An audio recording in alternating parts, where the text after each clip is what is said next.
yurt? So I moved our program to a yurt in Sarah Retreat, and I put a candle in the center, and I got all the children in a circle, and we just worked through everything that everybody was going through and what they were feeling. And then, you know, I worked closely with the families and said, do you guys still want to go ahead with the plays? Do we still want to do this? And everybody felt like they needed to continue for the children and give them this experience. And people had relocated outside of Malibu and were driving back into Malibu to make sure that their kids could get to the theater. And we performed those shows February 1st, 2nd, and 3rd in the middle of a rainstorm. Mudslides. And I was like, they're like, are you going to cancel the shows? I was, no, this is happening. So it's been a lot of transition, especially because we have a bunch of families that used to be able to pay tuition to be in the program that still want to be in the program, but they're in a different position financially because they lost their home. So I've offered scholarships to them. That's what the donation from Rotary Club went to, is maintaining this program for children and having them not feel like they're missing a beat. Oh, I lost my home and now I can't participate at the theater. So went to scholarships. It also helped, we have an actor who's in a wheelchair. And the one thing about Malibu Playhouse is it's always been ADA compliant for audience members. So if you're in a wheelchair, you can come to the theater and see a show, but it's never been ADA compliant for performers. Yeah. So what your money did, it's amazing. If you want to come by and see, I'm so proud. Our backstage is fully accessible for a wheelchair. We have a spring-loaded door that a wheelchair can be the first person to enter in a scene. She's 9 years old, and the common complaint is, she's an amazing singer, actress. The common complaint is that when she performs, people just roll her up, plop her down, and then take her off. And she's 9, she wants to do things herself, so she has a door that she pushes open herself, and she can be the first person to enter in a scene. Yeah, and it's no small feat, because when you're building sets, you know, it's to make sure that the set designer and everyone on board goes, no, it's got, the doors have to be this wide, the ramps, the this, so your money goes a long way. And right now we have shows opening up December 13th, 14th, and 15th, Scooby-Doo and the Goonies. Our enrollment is still down, which is to be expected after the fires because of so many people relocating. But I'm hoping that more families will come back and participate in the future. We keep going no matter what. We're a staple. And because I'm running the Playhouse, and that has been, you know, a big issue financially, raising money for the Playhouse. It had a long history of people would raise a bunch of money for a season of plays, and then they would spend all the money. And as we know in nonprofit organizations, if you don't have a long-range plan and you just keep spending everything you have, you don't get to do more activities. So I've been doing some forensic accounting and working to get that, you know, to, again, don't spend more than you have. I don't know how I was raised like that. I guess, you know, I come from, my grandmother left Germany, fled during the Holocaust when she was 14, so I think that's probably the immigrant family in me. And so we were able to, 2 weekends ago, we had a benefit reading of a new play. I was approached by a group from Hollywood, a screenwriter and his producer wife, and this man felt so strongly about what happened in Woolsey Fire and Paradise Fires, he wrote a play about a family and the fire's approaching, and it's a whole discussion about, do I leave? The mom doesn't want to leave, the son wants to leave, and it was really powerful, the event. We raised money for, there's a domestic worker population here that if you don't have a social security number, you're not getting, you know, the same resources. So we were able to help them and give them a little bit of Christmas money through it. And people that lost their home came and saw the play and were really moved to see a play about the fire, and I think it was helpful. It takes place up in wine country, so it's not a Malibu specific play, but I think it helps for everyone to understand that it didn't just happen to me. Yeah. Right? Like we're not the only ones that went through a fire. These other places, other people go through things as well.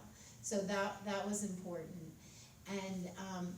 And I've just been very selective about what comes to the theater. In February, Isabella Rossellini, the great actress who Yeah. you guys know, but none of the kids know. Yeah. She has a one-woman show about animals, and so she's gonna bring that to the theater in February.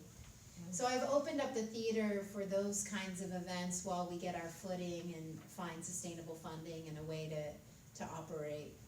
And mostly I keep it operating so that we can have the kids there and do Young Actors Project. How long have you been managing the Playhouse per se? I've been executive director since November of 2017. What's the seating capacity in there? We- Holland had before, right? We Julia was before you, Julia was Holland, right? before me, yeah. We can fit about 130 in the theater. And I'm open, I'm renting it to, we have a monthly comedy show, which is actually really good. It's all the comics that you would see down on Sunset Boulevard at like the Comedy Store, and they think it's fun to drive out to Malibu for the night, and I love, there's very few night activities, entertainment activities here, so that happens once a month. And a woman is renting out the theater to do a retreat. I had a woman come in right after the fire and lead a meditation. And it was interesting because it was a couple weeks after the fire and it was raining, and the people didn't necessarily come to the theater, but they watched her on Facebook Live and meditated. I've opened it up for drama therapy and just any community group that needs a space and needs a home.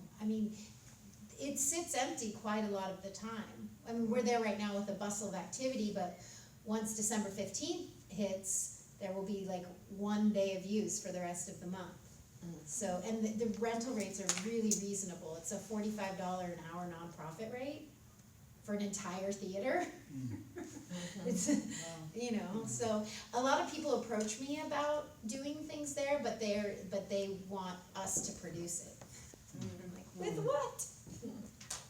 Yeah, and we have a Monday night scene study class with adults that I started up again there. That's been good. A lot of talented local actors have been coming to that, and that's very reasonable.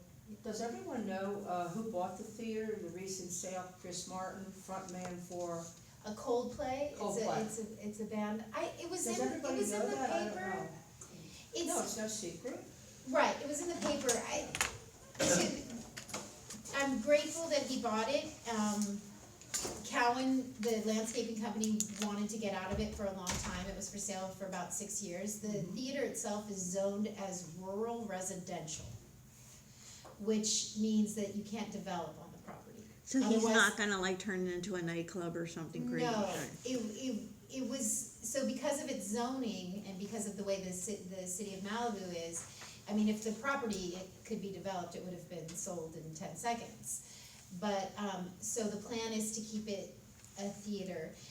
The issue with having a very famous rock star landlord is that they're off all over the world getting Touring ready right for a now. 2-year tour, yeah. So I think his vision is more long range, maybe when he retires. So we'll see. Right now, it's us, it's the kids, and the kids love it. The one thing that I didn't know when I started the program is that kids would stay, and I offer them jobs as young as when they're 12 and 14. They help the younger groups. I always say that I should sign up for ROTC because I'm training them in technical theater and film production, and so our crew are a lot of 14 to 20-year-olds who were in the program, and there are very limited after-school jobs in this town. So having an after-school job in theater is a good benefit.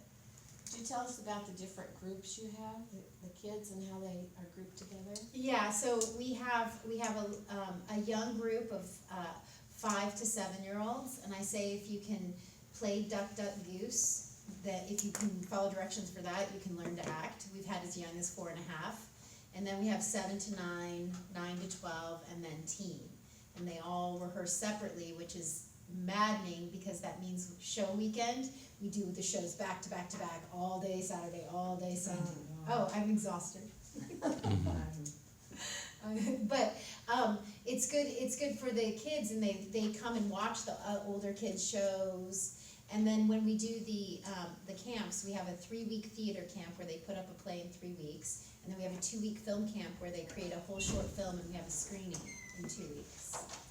That's during the regular school year? Those are the summer camps. Oh, those are After summer. school, we meet and then put on the plays. We do plays in December and June, and then the summer camp play in July, and the film camp in August. My other question, what is the future for getting back to 6-week run plays we used to have? Is there anything happening on that front? Well, we want to build a season that will take raising the funds for an entire season. And I feel like with Malibu Playhouse, because it's changed hands so many times, my feeling is not everybody's like, oh, let me write them a check. What's going to happen to it? I feel like I'm in a good position because I already run a very sustainable nonprofit to let people know, hey, your money's in good hands. When I went through the books of Malibu Playhouse, Oh, God. it was spending $30,000 on promoting a play. Like, there was just ridiculous, spending going on.